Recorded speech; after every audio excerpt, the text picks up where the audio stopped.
ఏమండి, ఇది పనికి మాలిన వాడు ఏమంటారు, వాడికి బైబిల్లో మంచి కనిపించడం లేదట. ఎందుకు నీకు బైబిల్లో మంచి కనిపించడం లేదు?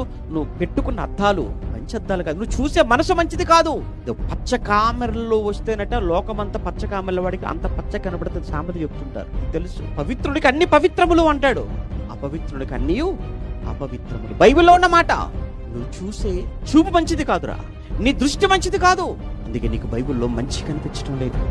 ఒక్కసారి మతము అనేటువంటి ఆ కళ్ళద్దాలు తీసి పక్కన పెట్టి చదువు బైబిల్. మంచి మనసుతో బైబిల్ చదువు, నీకు మంచి కనబడుతుంది. ఆ మంచి నీ గుండెల్లోకి దిగుతుంది.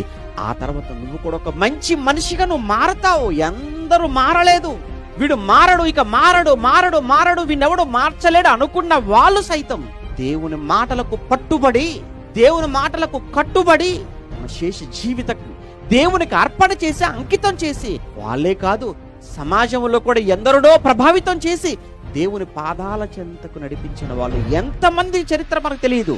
అది బైబిలుకున్న కెపాసిటీ, అది దేవుని మాటకున్న సామర్థ్యం.